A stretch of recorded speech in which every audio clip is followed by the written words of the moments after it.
लद्दाख में राज्य के दर्जे और अधिकारों की मांग अब एक बड़े मोड़ पर पहुंच गई है, क्योंकि शिक्षा सुधारक सोनम वांगचुक ने जेल से ही न्यायिक जांच और अहिंसक संघर्ष का आह्वान किया है। नमस्कार, मैं श्वेता और आप देख रहे हैं द इंडिया मूव्स। लद्दाख के मशहूर शिक्षा सुधारक और पर्यावरण कार्यकर्ता सोनम वांगचुक, जिन्हें रमन मैग्सेसे अवार्ड से भी सम्मानित किया जा चुका है, इन दिनों सुर्खियों में है।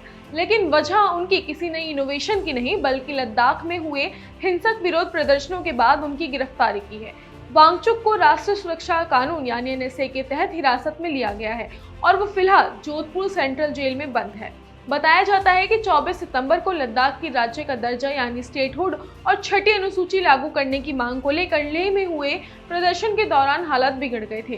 पुलिस फायरिंग हुई और 4 लोगों की मौत हो गई, जिनमें एक पूर्व सैनिक भी शामिल था।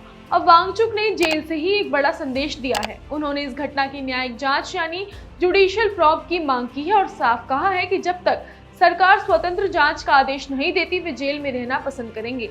ये संदेश उनके भाई तसेतान डोरजे ले और उनके वकील मुस्तफा हाजी के जरिए बाहर आया, जिन्होंने शनिवार को उनसे जेल में मुलाकात की थी। वांगचुक ने अपने संदेश में लद्दाखियों से अपील की कि वे गांधी जी के रास्ते पर चलते हुए अहिंसक तरीके से संघर्ष जारी रखें, एक दूसरे के साथ एकजुट रहे और हिंसा से दूर रहे।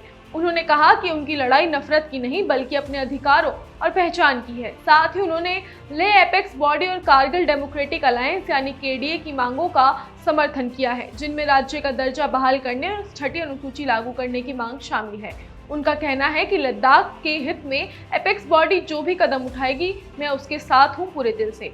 ये बयान वांगचुक के समर्थकों में नया जोश भर रहा है। वांगचुक ने भी अपने पत्र में उन परिवारों के प्रति गहरी संवेदना जताई है जिन्होंने अपने प्रियजनों को खोया है और घायल या गिरफ्तार लोगों के लिए प्रार्थना की है।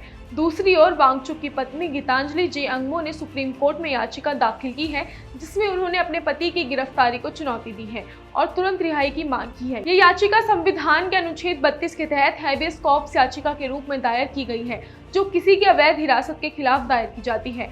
अंगमो का कहना है कि ना तो उन्हें अपने पति से मिलने दिया जा रहा है और ना ही गिरफ्तारी के आदेश की जानकारी दी गई है।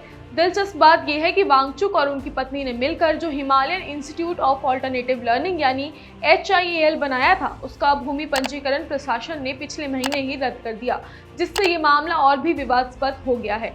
प्रशासन का तर्क है कि वांगचुक ने अपने भाषणों में बार बार आत्मदाह जैसी बातें कही, जिससे तिब्बत जैसी परिस्थितियां बनने का खतरा था और इसीलिए उन्हें एनएसए के तहत गिरफ्तार किया गया।